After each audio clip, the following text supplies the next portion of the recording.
The subject is be different or be dead. How to distinguish yourself from the faceless herd. Very, very specifically, I want to talk about some hard stuff. You know, a lot of people talk about how to gain competitive advantage. My view is that is not strong enough. People talk about getting a competitive edge. It is not strong enough. Because unfortunately, we're going to see later that the competitive world is a very different beast now than it ever has been in the past. And it's not good enough to get an edge. You need to dominate so that you can grow, and you have to survive. And so what I'm going to do is try and put my stuff this evening in perspective of that whole thing. And it's about doing this.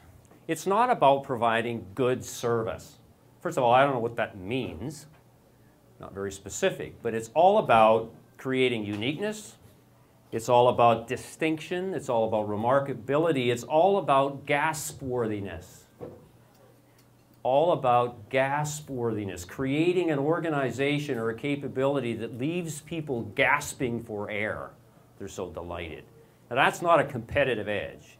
And that's not all about doing the same stuff stronger. It's about doing different things.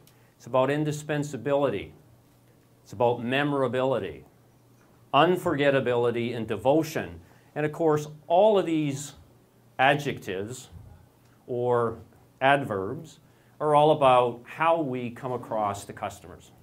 Okay? So all of my stuff is oriented to one and only one thing, and that is how to create the capability to blow people away and have them transact with us as opposed to anyone else. Because the herd is growing. The competitive herd is growing at an unbelievable, breathless rate, okay? And the interesting thing to me is, although everybody's seeking an advantage and an edge, there's less differentiation actually happening out there. There's less differentiation. And you would think, you know, with more competition, you would get more brilliance and more differentiation. The fact of the matter is the opposite's happening. And why is that? Well, there's a lot of copying going on. There's a lot of people copying everybody else as opposed to spending their time trying to create remarkability, gasp-worthiness, uniqueness, and distinction in the market. And in fact, the product focus is absolutely creating myopia in business today. Businesses are so intent with looking for new features, by the way, that somebody else has got. I call it incremental feature creep, and believing that that actually will sustain themselves for a long time in the market. And it won't, because easy to copy. And when you get into that world of features that everybody has, guess what people do? They buy on price.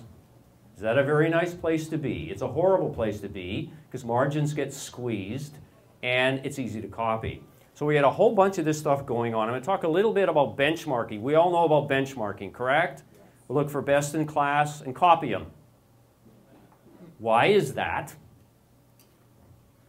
We look for the best in class and copy them, as opposed to looking at it as an opportunity to benchmark beyond and be different. So I'm going to come back to that. Benchmarking is something to be very, very wary of. Talk more about that. Bottom line, competitive herd, absolutely going nuts with more competitors, less differentiation, which means for those people that get remarkability, gasp-worthiness, uniqueness, and be different, it's an opportunity. So the proposition that I give you is to stand out from the herd. Requires a real simple formula here, okay? It goes like this. If you can't deliver value which is relevant, in other words, something that people care about, and unique, something that only you provide, you're in serious trouble.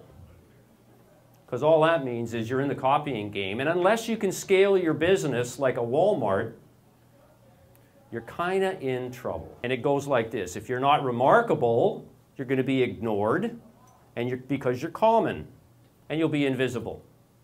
You buy that? If you can't stand out in somebody's mind as being absolutely remarkable, then you're an invisible member of the faceless herd.